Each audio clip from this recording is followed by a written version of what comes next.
अस्सलाम वालेकुम नाज़रीन, प्रोग्राम इनसाइट में भलीकार आऊं आहियां माजी मेज़बान नाज़िया मीर। नाज़रीन, सियासी जोड़ टोड़ ज़ोरन ते आहे, उरूज ते पहुतल आहे ऐं समूरे माहौल में इलेक्टेबल्स जी जेका अहमियत आहे उहा तमामु घणी वधी वई आहे ऐं आम तौर ते इहो ख़्यालु कयो वेंदो आहे त चूंडनि खां अॻु जेको माहौल जुड़े थो उहो समूरो अंदाज़ो लगाइण में तमामु घणी आसानी भी पैदा कंदो आहे, तमामु घणी मदद भी कंदो आहे त चूंडनि वारे ॾींहं ते ऐं चूंडनि खां पोइ जेको माहौल हूंदो उहो छा हूंदो। हिन वक़्तु नाज़रीन जेका लेवल प्लेइंग फील्ड जा जेके पड़ारा ॿुधण में अचनि पिया, इन जो पतो ॾियनि पिया त इलेक्शन खां पोइ बि ही मामरा असांखे जेका शिद्दत नज़र अचे पई, सियासी गर्मागर्मी नज़र अचे पई, ही इलेक्शन खां पोइ बि झकी न थींदी, घटि न थींदी, बल्कि उन में वाध अची सघे थी। उन खां सवाइ जेकॾहिं इलेक्टेबल्स जा पेरा खणबा त इन ॻाल्हि जो अंदाज़ो लॻाइण बि मुश्किल न आहे ऐं तारीख़ ऐं माज़ी बि साम्हूं आहे त इन ॻाल्हि जो अंदाज़ो लॻाइणु तमामु घणो आसान थी थो पए त जॾहिं पेरा खणबा त अंदाज़ो लॻाए सघिजे थो त हवाउनि जो रुख हिन वक़्तु कहिड़े पासे ॾांहुं आहे।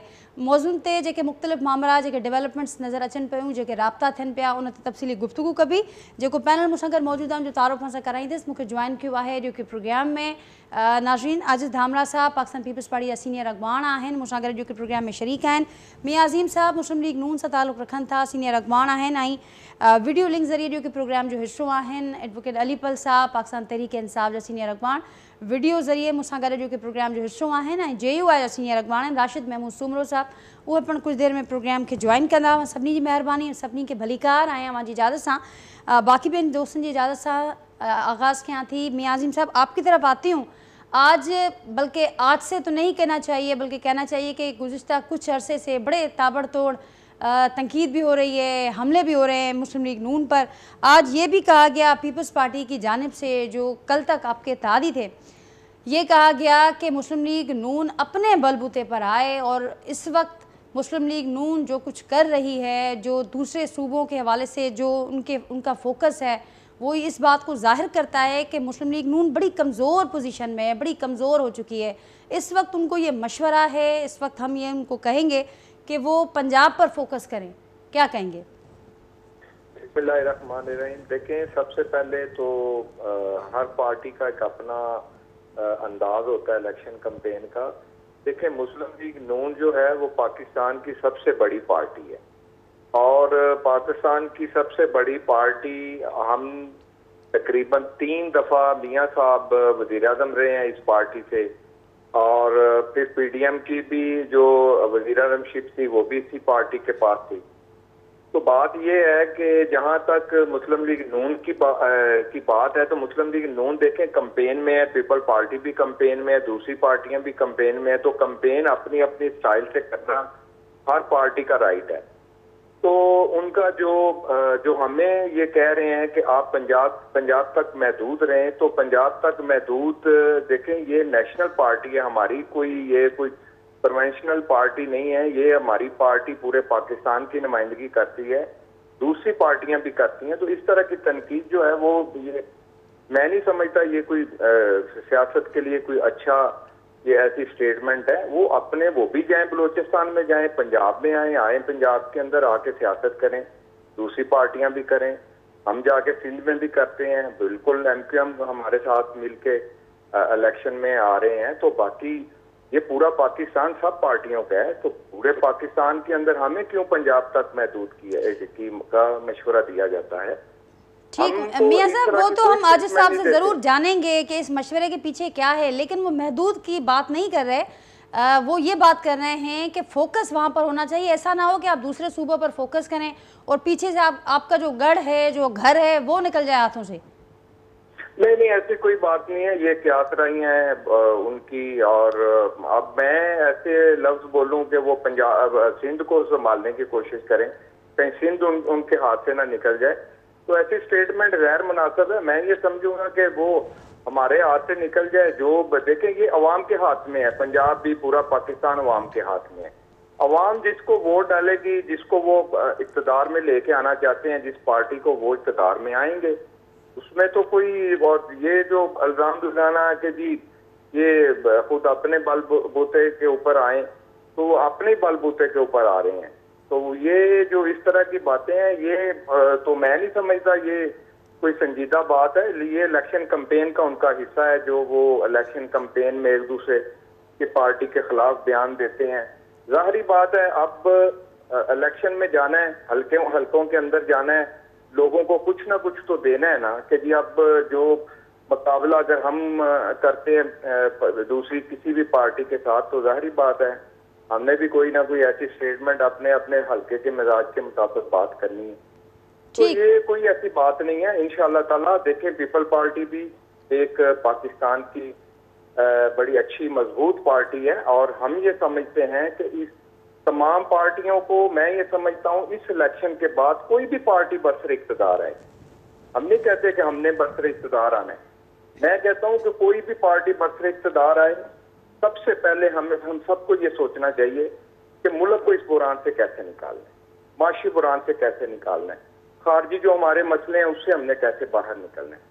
तो सियासत अपने तरीके से करें, लेकिन मैं ये समझता हूँ उस तरह की स्टेटमेंट देनी चाहिए, उस तरह के हालात मुल्क के अंदर पैदा करने चाहिए जो पाकिस्तान की आवाज के लिए रोशन मुस्तकबिल की तरफ हमें लेके जा रहा हो। तो इसलिए इस वक्त पाकिस्तान के अंदर मैं ये समझता हूँ कि तमाम पार्टियों को आपस में मिल के और अपने अपने हलकों के अंदर बिल्कुल कैंपेन करनी चाहिए, लेकिन लाए अमल सबका एक ही होना चाहिए कि मुल्क के अंदर जो पहले एक्सपेरिमेंट किए गए हैं दोबारा किसी ऐसे एक्सपेरिमेंट की गुंजाइश ना हो कि हम दोबारा फिर जो है एक भंवर में फंस जाएं और निकालने का फिर कोई रास्ता ना मिले।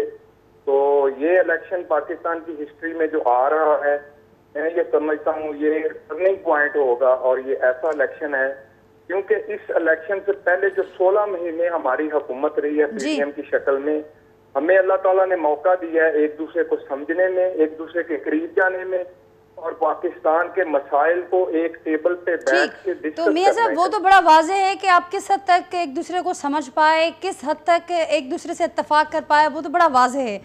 आज सब अवाम वटि ईंदसि मियां साहब के मां ॿुधो आहे, हू ॼाणाइनि था त ही जेके बि बयान साम्हूं अचनि पिया पीपल्स पार्टी जा, जेके भी मशवरा ॾियनि पिया, इन्हनि मशवरनि जी ज़रूरत पीपल्स पार्टी खे पाण आहे ऐं ही बयान सभु कुझु रुगो इलेक्शन खां पहिरियों हिकिड़ी कैंपेन जो हिसो आहे, नैरेटिव आहे, ॿियो कुझु कोन्हे, का हक़ीक़त कोन्हे।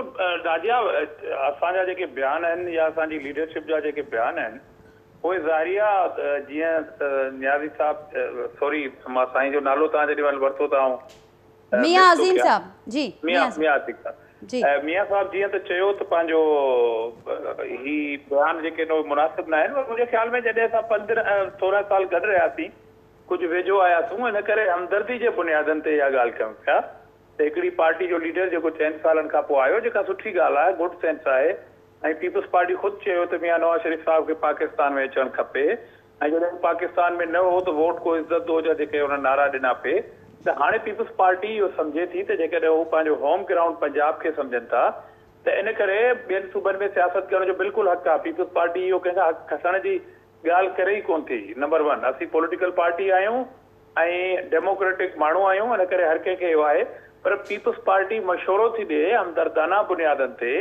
त किथे ईअं न थिए त तव्हां खां होम ग्राउंड जेको आहे उहो निकिरी वञे।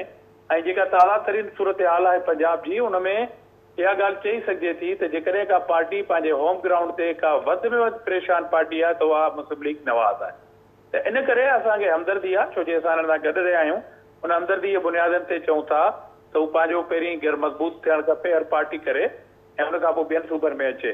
जेसिताईं सिंध जी ॻाल्हि आहे त सिंध में अल्हम्दुलिल्लाह पीपल्स पार्टी मौजूदु आहे ऐं पीपल्स पार्टी जे ख़िलाफ़ जेके इतिहाद ठहनि पिया, इन ॻाल्हि जो दलील आहिनि त जेकॾहिं हिकिड़ी पार्टी जेका चओ था त सिंध में हींअर ख़तमु थियण जे अची वेझो पहुती आहे, माण्हू हुन सां गॾु न आहिनि, त पोइ उन पार्टी जे ख़िलाफ़ इतिहाद ठहण जी मुंहिंजे ख़्याल में ज़रूरत थिए कोन पई अख़लाक़ी तौर ते। पर जेकॾहिं इतिहाद ठहंदा, जेका ख़ुशि आईंदा ॻाल्हि आहे, ऐं बिल्कुलु ठहणु खपनि, असांखे उन सां परेशानी कान्हे, पर असीं सम्झूं था त इहो दलील आहे इन ॻाल्हि जो त पीपल्स पार्टी हिकिड़ी हक़ीक़त आहे ऐं उन सां इलेक्शन करण जे लाइ इन्हनि सभिनी माण्हुनि खे पाण सां गॾिजणो पवंदो। ठीकु, त पोइ अॼु साहिबु ही जेको मशवरो ॾिनो आहे, अॼु बिलावल साहिबु मुस्लिम लीग नून खे अवां में वाज़े कयो त असीं चाहियूं था त मतिलबु असीं हमदर्दाणो ही मशवरो आहे त मतिलबु होम ग्राउंड हुनजे हथ मां न निकिरी वञे, त किथे हिन पुठियां जेको कोई होमवर्क आहे पीपल्स पार्टीअ जो या को इतिहाद जो को इशारो ॾियो पिया, पीपल्स पार्टी जो छा किरदारु बीह सघे थो हिन समूरे मामले में?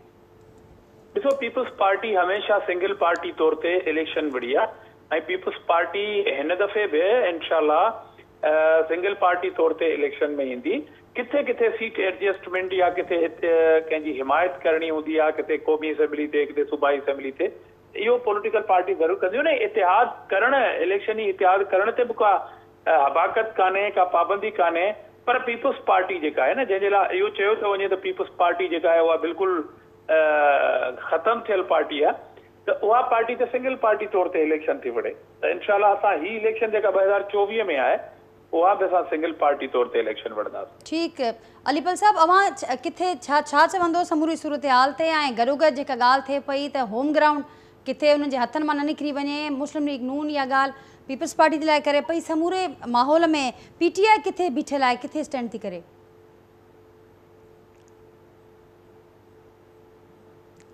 अलीपल साहब, मुंहिंजो आवाज़ मां थी पहुचे पियो, मूंखे ॿुधो पिया मां? जी जी, ॿिए पासे जेको आहे सो आजिज़ भाउ आहे न? जी जी, आजिज़ धामरा साहब आहिनि ऐं साईंवाल जी ॻाल्हियूं बिल्कुलु मूं ॿुधियूं आहिनि। ऐं हिकिड़ी ॻाल्हि त इहा आहे त आजिज़ धामरा साहब तमामु ग्राउंड जो माण्हू आहे ऐं वर्कर माण्हू आहे। अहिड़ा ॿिया कुझु दोस्त अहिड़ा आहिनि जेके पीपल्स पार्टी नेशनल ऐं इंटरनेशनल लेवल ते ॾेखारे सघे थी त भई असां ही पीपल्स पार्टी जो वर्कर वारो फेस आहे, ऐं पर ईअं असुल में आहे न। आजिज़ भाउ चयो त PP जेका आहे सा उहो सिंगल पार्टी थी वड़ी आहे। आउं ॿुधाईंदुसि त पीपल्स पार्टी जेका आहे सा हमेशह हींअर वॾेरनि सां इताद में लॻी पई आहे, ऐं नंढो वॾेरो छॾियो अथनि, न को वॾो वॾेरो छॾियो अथनि। ऐं पीपल्स पार्टी जी MQM सां हिकिड़ी सेटिंग हूंदी आहे जंहिंजे तहत ही इलेक्शन हमेशह कंदा आहिनि। सॼा 4-5 साल ई पाण में विहंदा आहिनि, इक़्तिदार जा मज़ा वठंदा आहिनि, उन खां पोइ छा कंदा आहिनि, पोइ को अहिड़ो बिल ॾींदा आहिनि जंहिं ते हिन में जहिड़ो थी पवंदो आहे, पोइ उर्दू ऐं सिंधी जी डिवाइड पैदा कंदा आहिनि। पोइ ही चवंदा आहिनि बाबा हाणे रूरल सिंध असांजी थी, अर्बन सिंध MQM तव्हांजी थी। इहे टैक्टिक्स PP जूं हूंदियूं आहिनि। भले साईं खे थोरो लॻंदी कावड़ लॻंदी, पर मुंहिंजी कोई इहा का बदतमीज़ी न आहे, पर इहा ॻाल्हि आउं एनालिसिस पियो ॿुधायां त इहा PP जी अप्रोच रही आहे। पोइ उहो छा कंदी आहे त चवंदी बाबा हाणे ॾिसो तव्हां जेकॾहिं MQM खे मुंहुं ॾियणो आहे त पोइ सिंध पीपल्स पार्टी खे वठी अचो।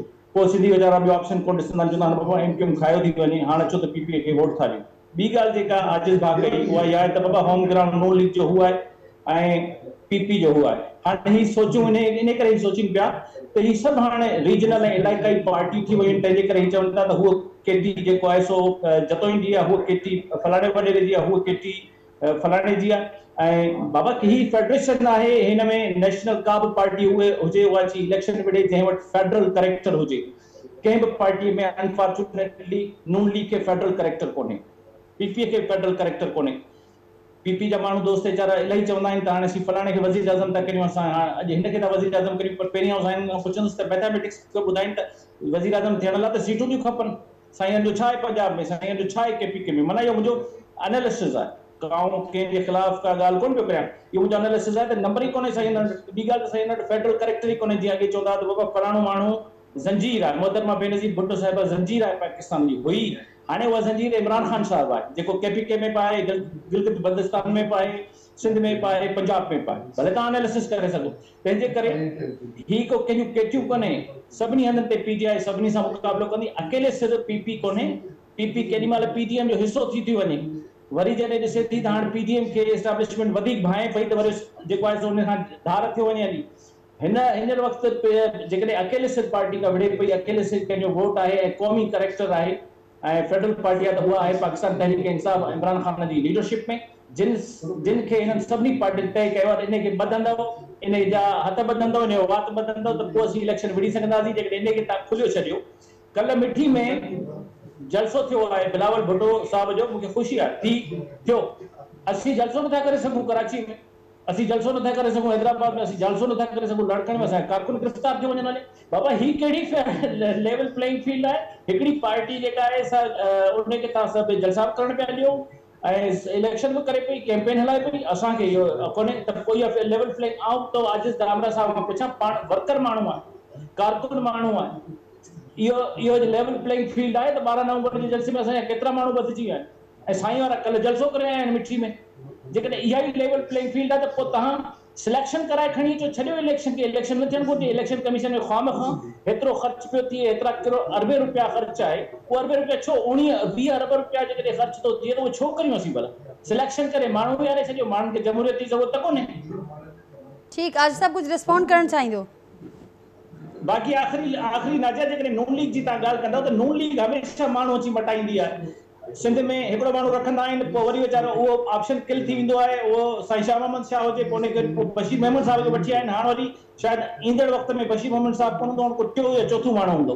बाबा माण्हू त तव्हां पंहिंजा पहिरीं संभालियो, पहिरीं लीडर नथा संभाले सघो त तव्हां वोटर कीअं संभाले सघंदव? ठीकु, पीटीआई जे लेवल प्लेइंग फील्ड जूं शिकायतूं अॼु सभु छा चवंदो त असांजूं शिकायतूं त जेन्युइन आहिनि, असांखे त उहो बि न पियो मिले जेको स्पेस हिन वक़्तु पीपल्स पार्टी या ॿियूं पार्टीज़ इंजॉय कनि पियूं। ॾिसो नाजिया, मूंखे साईं जे लाइ इलाही एतिराम आहे। असां सभिनी सियासी माण्हुनि खे हिक ॿिए जे लाइ एतिराम करणु खपे ऐं पोइ ज़ाहिर आहे पंहिंजे पंहिंजे जेका नुक़्ता नज़र आहे उहो बयानु करणु खपे। हाणे मिसाल तौरु हिकिड़ी जाइ ते साईं चए थो त मिठीअ में पीपल्स पार्टी जलसो करे आई ऐं तमामु कामयाबु जलसो कयो आहे। असां सिर्फ़ु मीरपुर डिवीज़न जो जलसो कयो आहे जेको लख माण्हू ते मुश्तमिल आहे। साईं खे यादि हूंदो त पाकिस्तान पीपल्स पार्टी 9 मई खां पोइ वाहिद पार्टी आहे जिते असां ते तनक़ीद थींदी रही आहे त कंहिं बि पार्टीअ खे बैन न कयो वञे। जॾहिं मुल्क में इहो बहस छिड़ी पियो त आया पीटीआई खे बैन करणु खपे या न करणु खपे, कुझु पार्टियूं हिन ॻाल्हि जूं ख़्वाहिशमंद आहिनि त पीटीआई खे बैन कजे ऐं पोइ इलेक्शन कजे, ऐं ज़ाहिर आहे उन्हनि इलेक्शनुनि खां घबरायो पिए। ऐं पीपल्स पार्टी वाहिद पार्टी जंहिं एट ए टाइम हिकिड़ी जाइ ते उन ॻाल्हि पे कई त पीटीआई जे उहे माण्हू जिन ते का चार्जिस आहे उन्हनि जे ख़िलाफ़ ट्रायल कयो वञे ऐं जेके माण्हू उन में हिसेदार न आहिनि उन्हनि खे इलेक्शन में हिसो वठणु ॾिनो वञे ऐं बतौर पॉलिटिकल पार्टी उन ते बैन न कयो वञे। असां त साईं मुंहिंजा ख़्वाहिशमंद आहियूं। पहिरीं पार्टी पीपल्स पार्टी आहे जेका मुसलसल बयानु ॾींदी थी अचे, मौक़ुफ़ रखंदी थी अचे ऐं इलेक्शन जी डिमांड ई पीपल्स पार्टी पई करे। तव्हां पंहिंजे मसइलनि में क़ाबू आहियो, तव्हांजी लीडरशिप पंहिंजे मसइलनि में क़ाबू आहे, हिकिड़ी छॾींदी पई वञे, हिकिड़ी रूपोश आहे। अहिड़े क़िस्म जी सूरत हाल असां सां बि माज़ी में थींदी रही आहे ज़िया अमृत जे दौर में, ऐं उन में मुज़ाहिमत थी, सख़्तु मुज़ाहिमत थी। अॼु तव्हां वटि मुज़ाहिमत कोन्हे, अॼु मसलियत आहे या रूपोशी आहे या ख़ामोशी आहे या त पार्टियूं छॾियो पिया। आज सब दुरुस्त पे फरमायो त पीपल्स पार्टी मौक़िफ़ इहो ॾींदी आई आहे ऐं इहा ॻाल्हि मां दुरुस्त कई, पर उन सां गॾोगॾु इते इहो बि ज़रूरु वाज़े कयो जीअं अलीपल साहब ॻाल्हि कई त असुलु लेवल प्लेइंग फील्ड न मिलणु इन खे चइबो आहे जेको हिन वक़्तु असां सां थिए पियो। पीपल्स पार्टी जेके रोज़ शिकायतूं करे थी त पीपल्स पार्टी खे कहिड़े स्टेज ते लेवल प्लेइंग फील्ड न पई मिले, छाकाणि त अवां जा जेके ॿिया मुखालिफ़ आहिनि उहे इहा ॻाल्हि कनि था त जलसा पीपल्स पार्टी करे सघे थी, पंहिंजी कैंपेन आज़ादाणे नमूने पीपल्स पार्टी करे सघे थी, पीपल्स पार्टी जाॾे वञे दौरा पीपल्स पार्टी जा हलनि पिया, ऐलान बि उन्हनि जा अचनि पिया, पोइ कहिड़े स्टेज ते पीपल्स पार्टी खे लेवल प्लेइंग छाजी नथी मिले? जी ॾिसो नाजिया, पीपल्स पार्टी जे इन मुतालबे खे थोरो बारीक बिनी सां ॾिसण जी ज़रूरत आहे। मिसाल तौरु जेकॾहिं बिलावल भुट्टो ज़रदारी साहब अहिड़े क़िस्म जी ॻाल्हि कई त उनजे पोयां हिकिड़ी लॉजिक हुई। लॉजिक इहा आहे त हिकिड़ी किंग्स पार्टी जी बि ॻाल्हि कई आहे न चेयरमैन बिलावल भुट्टो ज़रदारी साहब, त तव्हां माण्हुनि खे पकड़े का हिकिड़ी नई पार्टी अचानक ठाहे छॾी आहे ऐं उनखां वरी तव्हां इलेक्शनूं विढ़ाईंदा ऐं इनखे पोइ कुझु आज़ादु माण्हू कतराईंदा। अहिड़े क़िस्म जी प्रैक्टिस हिन मुल्क में रही आहे। हाणे जेकॾहिं पंजाब जी ॻाल्हि था कयूं न असां, त हिते सिंध में ट्रांसफर पोस्टिंग 100% थी आहे, क्लर्क लेवल ताईं थी आहे ऐं उनखां पोइ डेवलपमेंट फंड सिंध वाहिद सूबो आहे इलेक्शन शेड्यूल अचण खां अॻु में बंदि थियल आहिनि। ऐं जॾहिं डेवलपमेंट बंदि कबी आहे त पोइ हीउ जेको दुकानदार गॾे गाॾे वारो जेको बजरी खणंदो, जेको सीमेंट विकिणंदो, जेको लोह विकिणंदो, इहे सभु पीपल्स पार्टी जा माण्हू न आहिनि। इहे आम पब्लिक आहे जंहिंजे डेवलपमेंट रुकण जे करे हुनजो रोज़गार रुकिजे थो, पर सिंध सां स्पेशल सलूक कयो पियो वञे। ताज़ो हिकु हफ़्तो अॻे पंजाब जे गवर्नर हाउस में पॉलिटिकल एक्टिविटीज़ कई वई आहे हिकिड़ी पार्टी जे तरफ़ां। त अहिड़े क़िस्म जी सूरत हाल जॾहिं तव्हां मैसेज ॾींदो पाकिस्तान जे माण्हुनि खे या उन्हनि सियासतदाननि खे जेके पार्टी ज्वाइन करण जे लाइ सोचे रहिया आहिनि त हिन पार्टी खे अहिड़े क़िस्म सां फैसिलिटेट कयो पियो वञे त पोइ अहिड़े क़िस्म जी सूरत हाल मुल्क में थींदी जंहिं ते संजीदा लीडरशिप अहिड़े क़िस्म जा सवाल उथारे थी। मां अगेन चवां थो त तमामु पॉलिटिकल पार्टीज़ खे इलेक्शन में हिसो वठणु ॾिनो वञे बशमूल पीटीआई जे, त जेके माण्हू उन केसिस में इन्वॉल्व कोन्हनि के उहे भले इलेक्शन में विढ़नि। जेकॾहिं पीटीआई हिकु दफ़ो वरी शहरी इलाइक़नि मां मैंडेट खणे थी सिंध जे ऐं सॼे मुल्क मां जेकॾहिं 100 सीटूं खणी थी वञे त खणी वञे, पीपल्स पार्टी खे उन ते एतिराज़ थोरी आहे। त मैंडेट कंहिंजो बि रोकण जी कोशिश न कई वञे। ही पीपल्स पार्टी जो जेन्युइन मौक़ुफ़ आहे, उन ते ख़बर नाहे दोस्त छो नथा ॻाल्हाइनि या उहा ॻाल्हि सम्झ में छो नथी अचे। ठीकु, ऐं इहो बि चवंदो त इलेक्शन खां अॻु जेका हू ॻाल्हि कनि पिया त जेके माण्हू केसिस में इन्वॉल्व न आहिनि ऐं नाएमए वारे त उन्हनि खे कैंपेन जी इजाज़त बि हुजे जीअं ॿियनि पार्टीज़ खे आहे। पार्टी डे फर्स्ट खां ॻाल्हि कई आहे, जॾहिं इलाही सारी पार्टी जेका हिकिड़ी पार्टी जेका हींअर आईंदा प्राइम मिनिस्टर जी कुर्सी जे वेझो पहुती आहे, उहा पार्टी जॾहिं असीं चवंदासीं इलेक्शन जो शेड्यूल जो ऐलान करे त उहा पार्टी जा माण्हू टॉक शो में अची चवंदा त नहीं जनाब फेब्रुअरी में इलेक्शन होगी। हाँ उन पार्टी के माण्हुनि खे कहिड़ी ख़बर त या फेब्रुअरी में इलेक्शन थींदी। असां त डिमांड पे कई त शेड्यूल जो ऐलान कयो वञे ऐं पीपल्स पार्टी वाहिद पार्टी आहे जंहिं शेड्यूल इलेक्शन घुरी पई। जेकॾहिं असां कमज़ोर आहियूं, जेकॾहिं असां वटि स्ट्रेंथ न आहे पूरे मुल्क में, त हुनजो इहो मक़सदु आहे त असां सियासत छॾे ॾियूं ऐं असां जेन्युइन नमूने सां इलेक्शन कमीशन ऑफ पाकिस्तान खां इलेक्शन जे शेड्यूल जी डिमांड बि न कयूं। उन डिमांड खां पोइ इलेक्शन थियणु खपे, इलेक्शन में जेका पार्टी खटे उनखे क़बूल कयो वञे।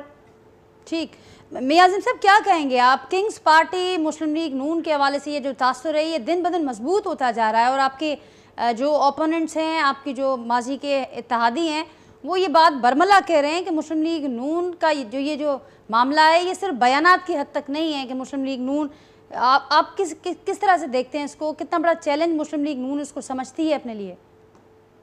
देखिए, इसमें मैं जो गौरतलब ये बात है कि सबसे ज्यादा जो 9 मई का जो वाकया हुआ है इस मुल्क के अंदर, उसका पीटीआई को तो नुकसान हुआ है, लेकिन उसके साथ साथ पीपल पार्टी को भी हुआ है।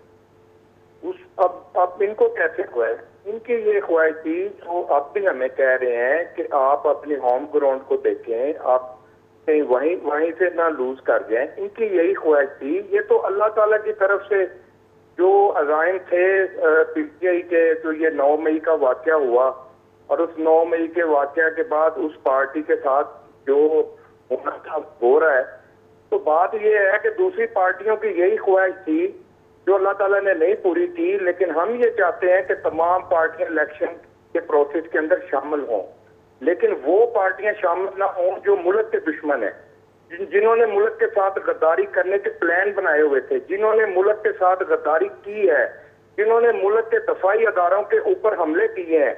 हम ये कह रहे हैं जो पाकिस्तान की बका, पाकिस्तान की सलामती के लिए काम करना चाहते हैं, वो पार्टियां आगे आए, आगे इलेक्शन लड़े।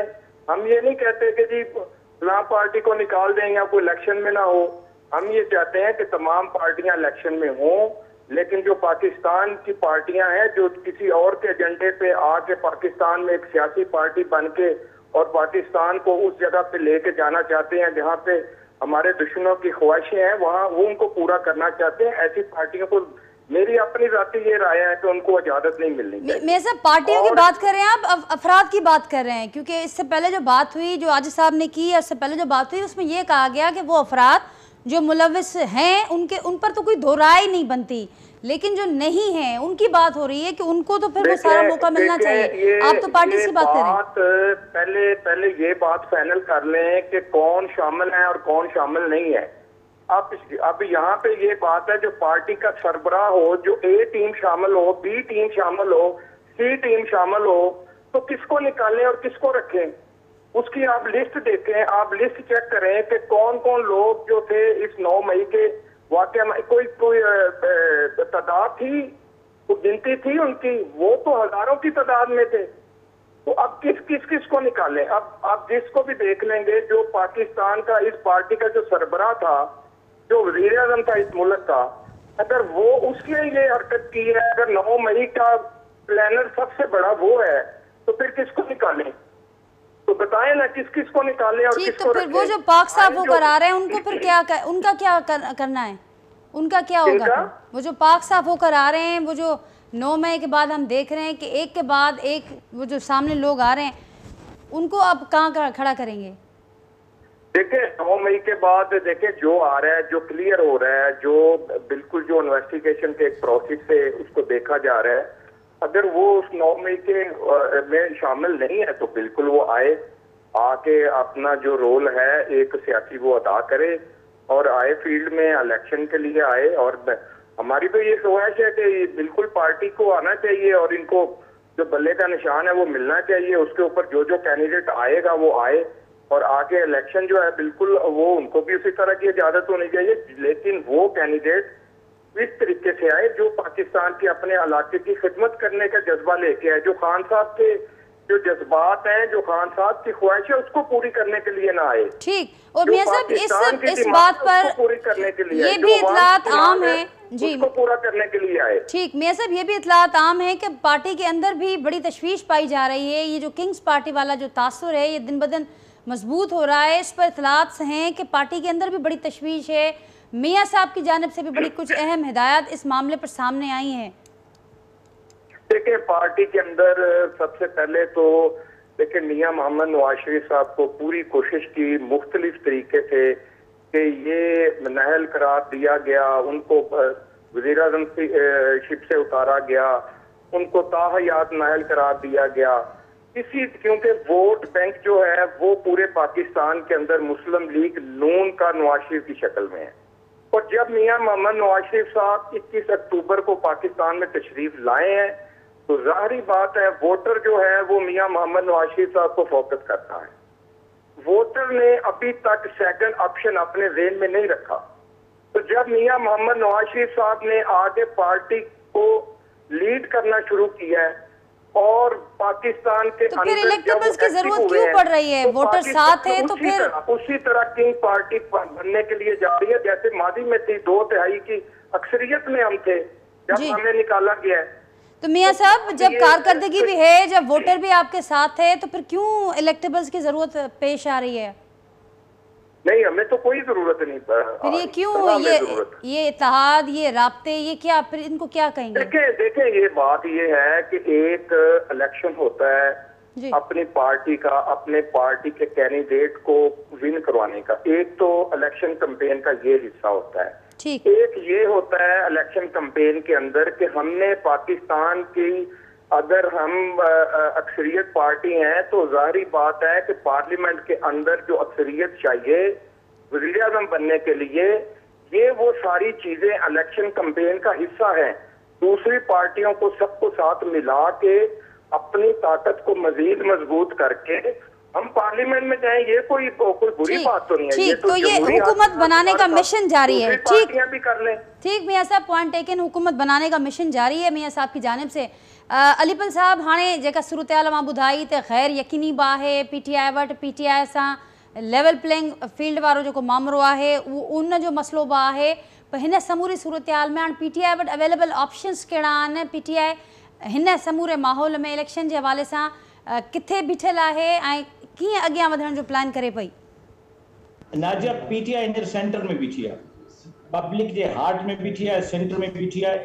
ऐं जेके वोट खे इज़त ॾियण जी चवंदा त असीं चवंदा त वोट खे इज़त ॾियो, नवाज़ शरीफ़ साहब उहो पंहिंजे नारे तां बैकआउट थी विया, पंहिंजे नारे खे छॾे भॼी विया आहिनि। ॾिसो ऑनेस्टली ॿुधायां थो, उहे हाणे इलेक्शन जो नालो वठि चवंदा ख़ुदा करे इलेक्शन न थिए, न त कंहिंजे कुल्हे ते चढ़ी अचूं, इलेक्शन खां डिॼनि था। उन खां पोइ साईं आजिज़ धामरा साहब चयो, असांजो भाई, उन चयो त पीपल्स पार्टी डिमांड पई करे इलेक्शन जी। ऐं कई दफ़ा इहो चई चुको आहियां त पीपल्स पार्टी हाणे बि डिमांड करे जॾहिं हुकूमत वई आहे। जेसि ताईं हुकूमत में हा तॾहिं तेसि ताईं चयूं पियो ख़ुदा करे इलेक्शन न थिए। पोइ सेंसस ते उते करे त भई सेंसस जो बहानो करियो, ॿिया बहाना करियो, पीपल्स पार्टी इलेक्शन खां भॼी पई। हाणे इलेक्शन इन करे कराइण पिया चाहिनि, हाणे चवंदा त जल्दी असेंबलियुनि में अचूं न त जेके MP MLA आहिनि उहे भॼी न वञनि हलिया, छो जो पावर खां सवाइ त वेचारा रही कोन पिया सघनि। ख़ैर अञा बि DC SSPs हिननि जा वेठा आहिनि। हाणे हिकिड़ी ॻाल्हि आउं ज़रूरु चवंदुसि त साईं और अचनि था जिन ते केस आहिनि उहे वञी मुंहुं ॾियनि।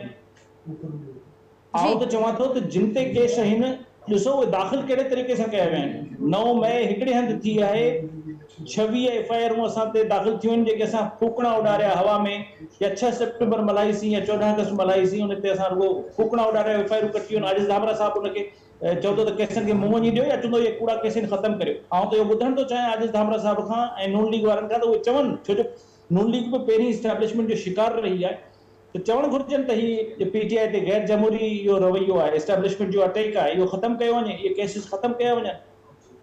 जेकॾहिं तव्हां शहीदनि जी पार्टियूं खुली नथा ॻाल्हाए सघो, अञा ताईं इन्हनि ॻाल्हियुनि में पिया बिठायो त केसनि खे वञी मुंहुं ॾियो, इहे सभु जाइज़ केस आहिनि असां ते जेके 26 दाख़िल थिया आहिनि 14 अगस्त ते, ईअं थींदो आहे छा?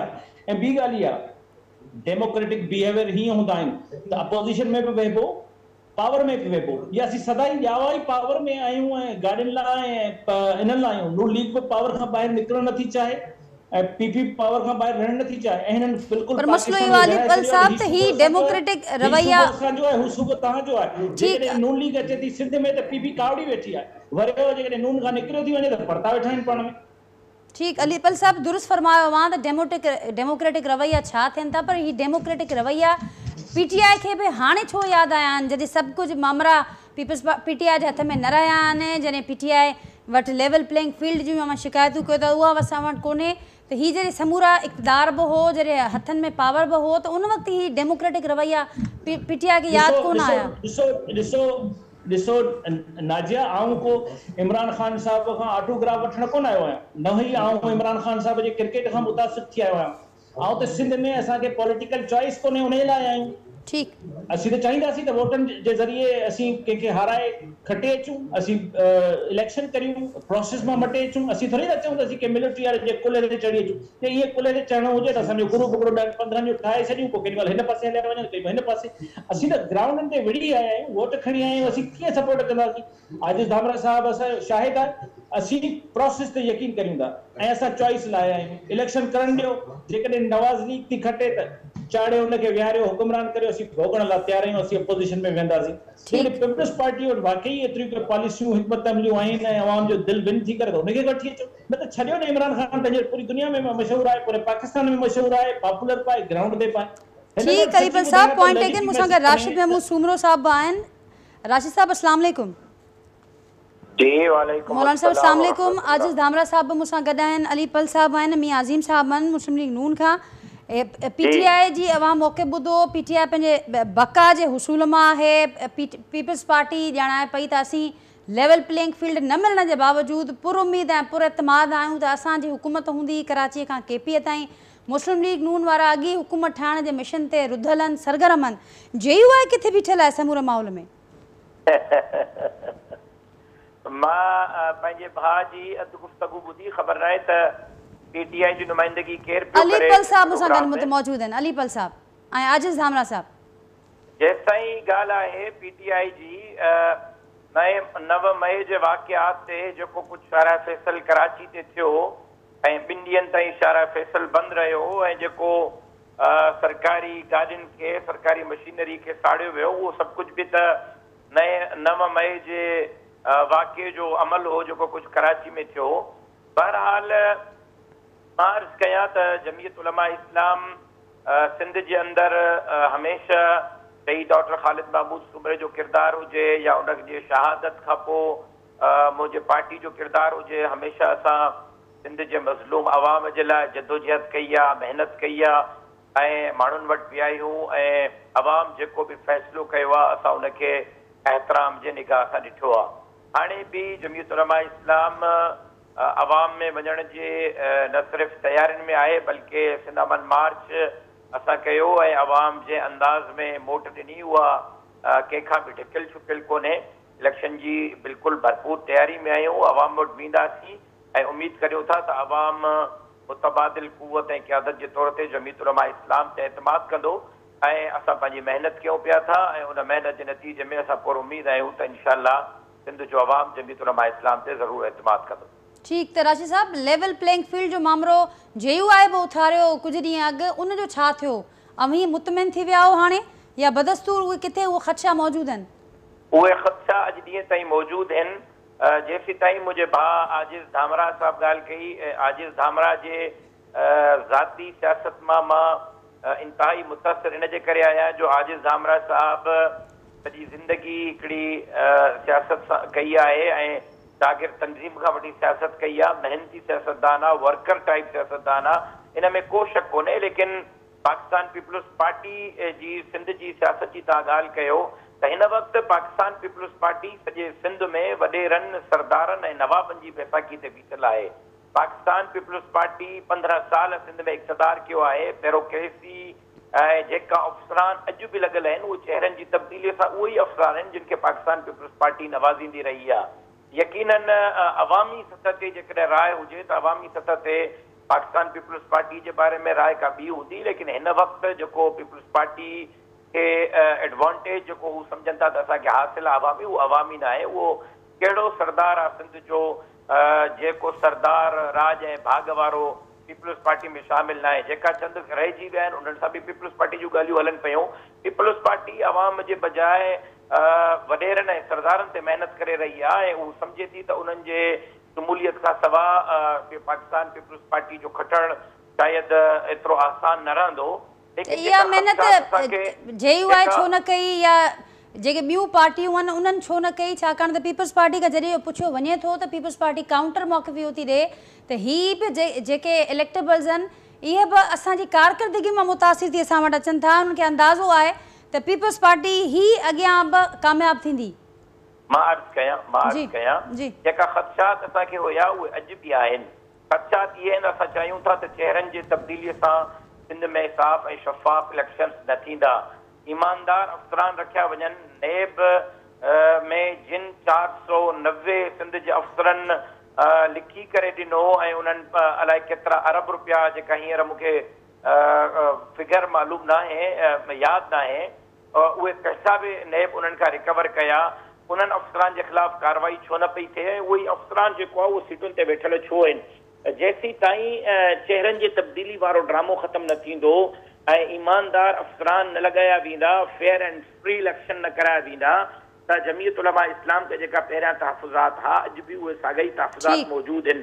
जेको मुतालबो निगरान हुकूमत खां असांजो पहिरियों हो उहो हाणे बि आहे त निगरान हुकूमत खे तासुर इहो ॾियणु घुरिजे त निगरान हुकूमत जेको आहे उहा सिंध जी नुमाइंदा जमात आहे, कंहिं हिकिड़ी पार्टी जी नुमाइंदा जमात न आहे।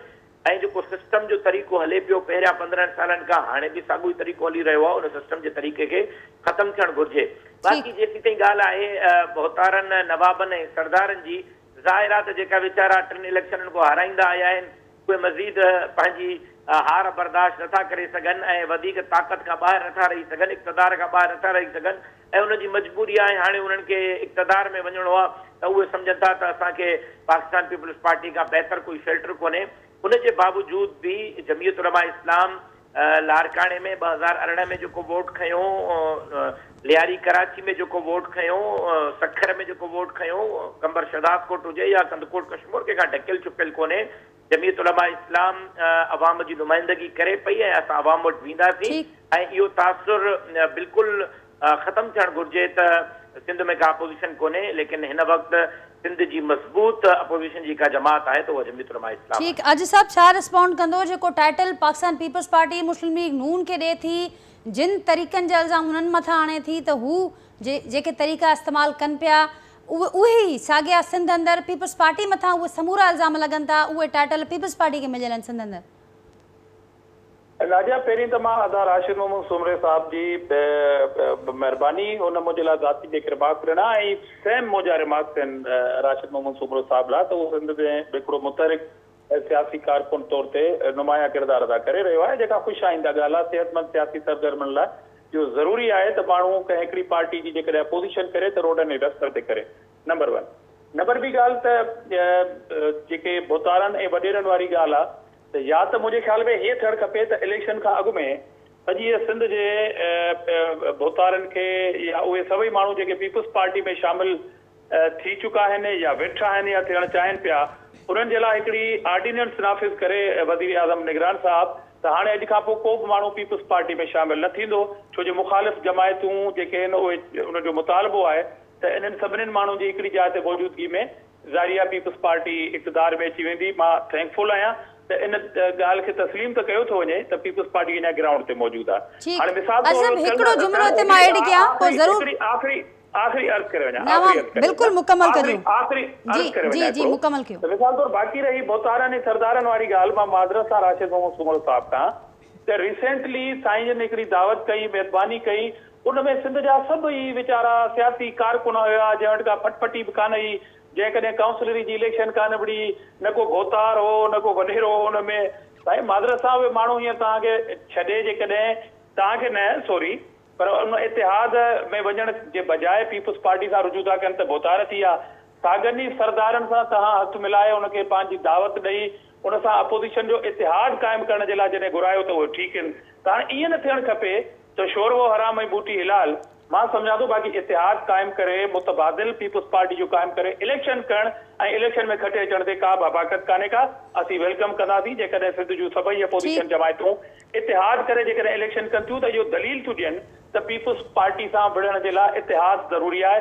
इंडिविजुअल का पार्टी मुक़ाबिलो नथी करे सघे, पर इंडिविजुअल पार्टी बि मुक़ाबिलो करे असांखां 10, 15, 20 सीटूं खटींदी त आउं सियासी कारकुन तौर ते पहिरीं मुबारकबाद ॾींदुसि। ठीकु आहे असां मूंखे सिर्फ़ु एतिरो ॿुधाइजो, प्रोग्राम जो वक़्तु बि मुंहिंजो पूरो पियो थिए, त जेकॾहिं मुस्लिम लीग नून इलेक्टेबल्स ॾे वञे थी के मामला थियनि था त अव्हीं चओ था त हू कमज़ोर पार्टी आहे, इन करे कमज़ोर पार्टी खे ज़रूरत आहे सहारनि जी।